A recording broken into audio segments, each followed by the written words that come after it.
Hey guys, welcome to PJ's Coin Capers. So I've been buying a few little things and adding them to my collection, and recently the Australian Overland Telegraph line coin came out, and it's quite a special anniversary really. It's an amazing achievement, and there's a fair bit written on the back here that you can read, but basically 36,000 poles spread over 2,839 kilometers, and really changed the way that we communicate with the world. So between Port Augusta and Darwin, and it really made a difference to the way that Morse code was used and messages were sent around, well, especially back to the UK.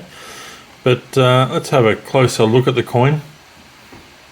These are still available, so if you want one, go to the Royal Australian Mint website, or contact your dealer, your coin dealer, and no doubt they'll have one of these available for you.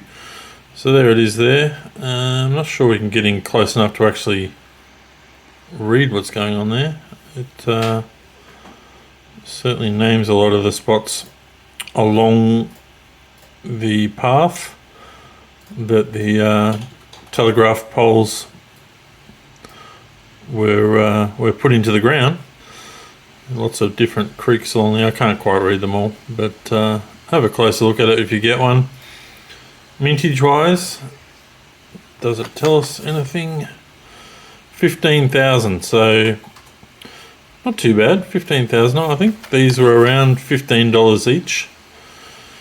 So if you're into Australian history and like the commemorative $1 coins, certainly one worth getting a hold of.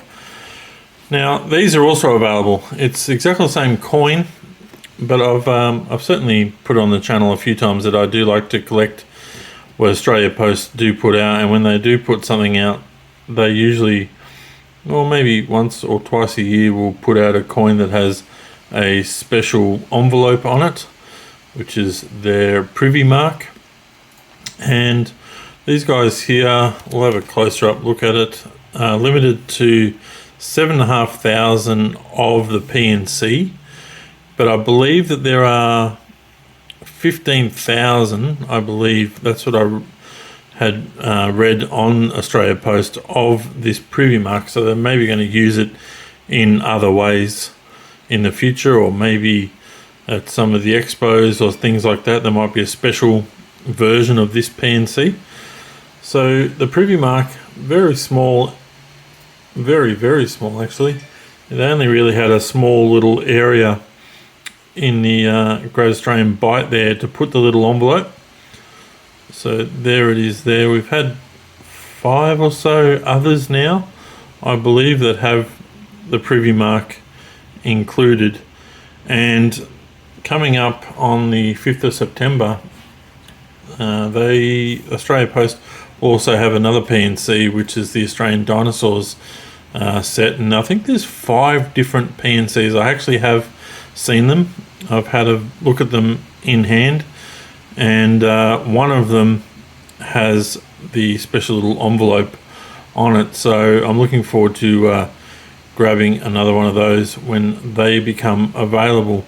So they'll be $17.95 as well, which I'm pretty sure is the same price. Yes, $17.95, and the mintage is 7,000 on the new one coming out with the dinosaur. I think it's got a skeleton on it from memory. So well worth. I'm looking forward to getting. I'm going to actually probably try and get one of the proof sets, and certainly one of the. There's a 4-coin privy set as well coming out, which will have Dino, D-I-N-O, on the 4 different coins as privy marks, as well as there's a set without the privy marks. So if you're into collecting $1 coins, there's quite a few coming your way that you will want to grab a hold of. That's at least 9 different coins as such, as well as there'll be a silver set and the proof set as well. So plenty to spend money on in September, and there'll be much more to spend money on in September, because the Royal Australian Mint have got a lot of stuff coming out, especially a new C Mint marked $2 coin, which will be released next month, and there'll be $2 rolls coming out as well. So have a chat to your local dealer if you want to get yourself one of those rolls as well. All right, so this was another coin that it's a coin, I suppose, but it's a 1 ounce silver coin, which is 5 mark. This is Germanic or Germania, so a German produced coin, and it's a 1 ounce silver coin from 2022. So I think I paid about $50 for this one. We'll go in a bit closer. I think there are a number of other ones with similar sort of designs, but I like this one. So I did grab one. I don't buy too much silver, but when I see something I do like design wise, I get a hold of it. So that's one. Look out for those ones. I'm not sure exactly where I bought that from. Might have been My Collectibles, I believe.